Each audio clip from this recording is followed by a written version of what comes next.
Good morning dear students, आपका हार्दिक स्वागत है कक्षा 5वीं के ई लर्निंग हिंदी के रिमझिम के कक्षा में।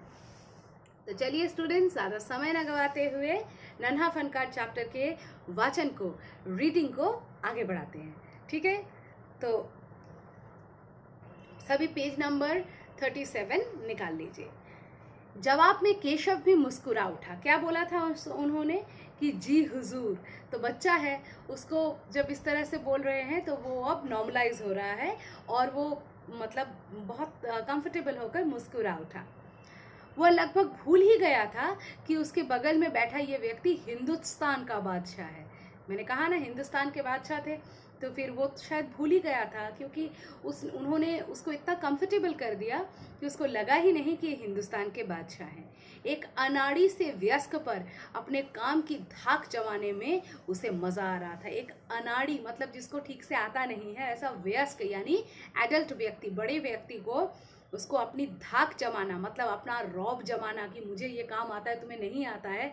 और जैसे बच्चों को अगर कभी किसी को कुछ काम बड़ों को सिखाने के लिए दिया जाए तो वो कहता है अरे ऐसे नहीं होता, ऐसे नहीं होता, मोबाइल चलाना ही छोड़।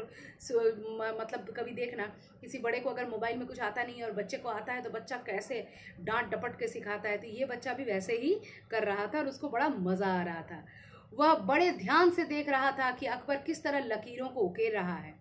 बादशाह से जरा भी चूक हो जाने पर फौरन त्योरियां चढ़ जाती। त्योरियां यानी आईब्रोज है। ये क्या हो रहा है, बिल्कुल ऐसे। ठीक है, काम करते करते अकबर पूछ बैठते, केशव सही है ना? मतलब वो भी अपने मास्टर से एकदम पूछते कि भाई मैं ठीक जा रहा हूं ना? और केशव सिर हिलाकर असहमति जता देते, नहीं भाई ठीक नहीं हुआ है। अकबर इत्मीनान से बैठ गए और केशव को काम करता हुआ देखने लगा। अब उन्होंने ये सब छोड़कर केशव कैसे काम कर रहा था उनको बहुत अच्छा लग रहा था। एक छोटा बच्चा इतने लगन से काम कर रहा है तो उसको वो देखने लगे। ठीक है, अपने काम में खोए हुए उन दोनों को इस बात का एहसास नहीं हुआ कि आसपास मौजूद दूसरे संगत राष्ट्र उन्हें बड़े कौतूहल से देख रहे थे।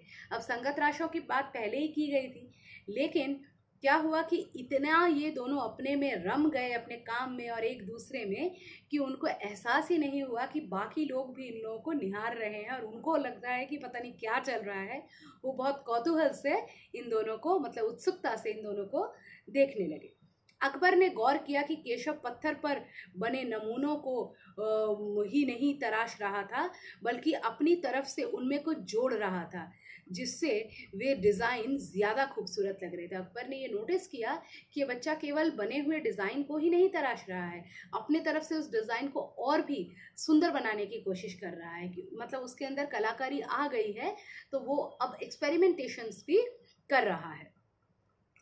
लड़के के काम करने के अंदाज को देखकर अकबर ने धीमे से कहा, केशव देखना, एक दिन तुम बड़े फनकार बनोगे। हो सकता है कि एक दिन तुम मेरे कारखाने में काम करो। और उसको आशीर्वाद देने की भांति जो है उन्होंने कहा कि देखना केशव, एक दिन तुम बहुत बड़े फनकार बनोगे और हो सकता है मेरे कारखाने में जो इतने इम्पोर्टेंट कंस्ट्रक्शंस होते हैं वहाँ तुम फनकारी करो। ठीक है, कारखाना, कैसा कारखाना? केशव को कारखाने के बारे में नहीं पता है, तो उसने पूछा कि कैसा कारखाना?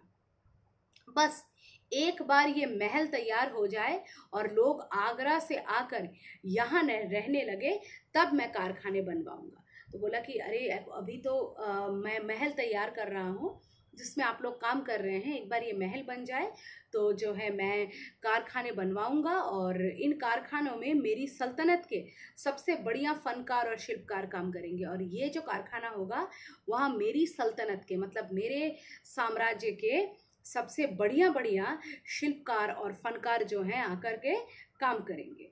शिल्पकार, आर्टिस्ट। ठीक है, चित्र बनाने वाले कलाकार, गलीचों के बुनकर, संगतराश, पत्थर और लकड़ी पर नक्काशी करने वाले शिल्पकार सभी वहाँ काम करेंगे। और वहाँ कौन कौन काम करेगा? वहाँ जो है बड़े बड़े शिल्पकार आएंगे, फिर संगतराश, पत्थर, लकड़ी पर नक्काशी करने वाले शिल्पकार सभी काम करेंगे। ठीक है, तो यहीं तक पढ़ के हम इस चैप्टर को समाप्त करते हैं, आज की कक्षा को समाप्त करते हैं। चैप्टर का आखिरी हिस्सा हम नेक्स्ट क्लास में करेंगे। तो आज की कक्षा में इतना ही।